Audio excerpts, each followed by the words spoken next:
जम्मू कश्मीर के पहलगाम की बैसरन घाटी में बीते मंगलवार दोपहर हुए आतंकी हमले के बाद देश भर में आक्रोश और मातम का माहौल है। हर जुबान से बदले की मांग की जा रही है। वहीं पहलगाम आतंकी हमले के बाद भारत ने आतंकी कमर तोड़ने की ठान ली है। जहां पीएम मोदी ने बिहार की जमीन से ऐलान कर दिया कि अब आतंकवादियों को मिट्टी में मिलाने का समय आ गया है। भारत ने पड़ोसी देश पर जवाबी कार्रवाई करते हुए भारत और पाक के बीच सिंधु समेत 5 नदियों के बंटवारे के लिए हुआ सिंधु जल समझौता रद्द करने का फैसला लिया। इधर भारत के एक्शन से पाकिस्तान बिलबला गया है। जहां मोदी सरकार के पाकिस्तान के खिलाफ कई बड़े फैसले के बाद जवाब में पाकिस्तान ने भी एक के बाद एक जवाबी कदम उठाया है, जिसमें वाघा बॉर्डर को बंद करने, सार्क वीजा सुविधा स्थगित करने और भारतीय विमानों के लिए अपनी हवाई सीमा बंद करने जैसे फैसले शामिल हैं। इसके अलावा पाकिस्तान के प्रधानमंत्री शहबाज शरीफ ने गुरुवार को आनन फानन में नेशनल सिक्योरिटी कमेटी यानी एनएससी की बैठक बुलाई, जिसमें भारत पर अंतर्राष्ट्रीय कानून और संयुक्त राष्ट्र के प्रस्तावों का उल्लंघन करने का आरोप लगाते हुए शिमला समझौता सस्पेंड कर दिया।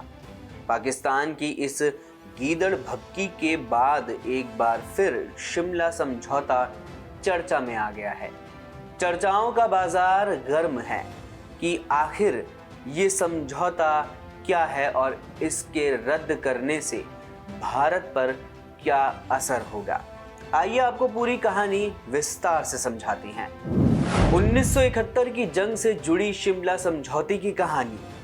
दरअसल 1972 में भारत और पाकिस्तान के बीच एक निर्णायक युद्ध के बाद शांति बहाल करने के लिए इस समझौते की नींव रखी गई थी। जहां भारत और पाकिस्तान के बीच 1971 में पूर्वी पाकिस्तान, जो वर्तमान में बांग्लादेश है, की आजादी को लेकर युद्ध छिड़ा था। पाकिस्तान की सेना के अत्याचारों से तंग आकर पूर्वी पाकिस्तान के लाखों लोगों ने भारत में शरण ली और इसके बाद भारत ने हस्तक्षेप करते हुए पाकिस्तान के खिलाफ सैन्य हमला किया था। इस युद्ध में भारत की जीत हुई और पाकिस्तानी सेना के लगभग 93,000 जवानों ने भारतीय सेना के सामने आत्मसमर्पण करना पड़ा। 1971 के युद्ध के बाद ही एक नया देश बांग्लादेश दुनिया के नक्शे पर आया। इन घटनाक्रमों के बाद भारत पाकिस्तान पर लगाम लगाना चाहता था, लेकिन भारत ने शांति और स्थिरता का रास्ता अपनाया और पाकिस्तान को बातचीत के लिए बुलाकर शिमला समझौते की नींव रखी। कब, कहां और किसके बीच हुआ समझौता?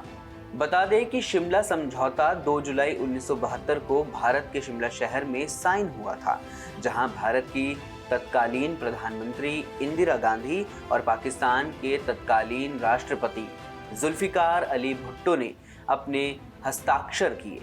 जानकारों का कहना है कि ये समझौता 1971 युद्ध के बाद हालातों पर काबू पाने के साथ ही भविष्य में बेहतरी के लिए शांति स्थापित करने की दिशा में किया गया था। दरअसल शिमला समझौता में कई महत्वपूर्ण बिंदुओं पर सहमति बनी थी, जिसमें सबसे मुख्य द्विपक्षीयता का सिद्धांत, जिसके मुताबिक भारत और पाकिस्तान ने ये स्वीकार किया कि वो अपने सभी विवादों को आपसी बातचीत के माध्यम से सुलझाएंगे। वहीं दोनों देशों ने ये वचन भी दिया था कि वो एक दूसरे के खिलाफ हिंसा या सैन्य बल का इस्तेमाल नहीं करेंगे। इसके अलावा इस समझौते के बाद ही नई नियंत्रण रेखा यानी LOC निर्धारित की गई थी, जो वर्तमान में भी लागू है। कश्मीर का इसमें क्या पेच है? अब समझते हैं कि कश्मीर घाटी और शिमला समझौते का क्या कनेक्शन है। दरअसल शिमला समझौते का सबसे अहम प्रभाव कश्मीर पर ही पड़ा। जैसे कि हम जानते हैं कि कश्मीर को लेकर दोनों देशों के बीच सालों से तनातनी बनी हुई है। ऐसे में पाकिस्तान अक्सर इस मुद्दे को अंतर्राष्ट्रीय मंचों पर ले जाकर माहौल बनाने की कोशिश करता है, लेकिन शिमला समझौते में ये करना जायज नहीं था। वहीं शिमला समझौते के तहत ही कहता रहा है कि कश्मीर कोई अंतर्राष्ट्रीय मुद्दा नहीं है। हालांकि पाकिस्तान अपने वादे पर कायम नहीं रहा और शिमला संधि में शामिल आश्वासन को बार बार तोड़ने का काम किया है। इतिहास में दर्ज घटनाक्रम बताते हैं कि पाकिस्तान ने कश्मीर जैसे संवेदनशील मुद्दे को कई वैश्विक मंचों पर उठाया, लेकिन हर जगह पाक को फजीहत झेलनी पड़ी है। इस खबर में फिलहाल इतना ही। आप बने रहिए हिंद फर्स्ट के साथ। इस तरह की और वीडियोस देखने के लिए हमारे YouTube चैनल को सब्सक्राइब करें, बेल आइकन दबाना ना भूलें। यदि आप हमारा ये वीडियो Facebook पर देख रहे हैं तो पेज को लाइक और फॉलो जरूर करें। हमारे अन्य सोशल मीडिया पेजेस से भी जुड़े।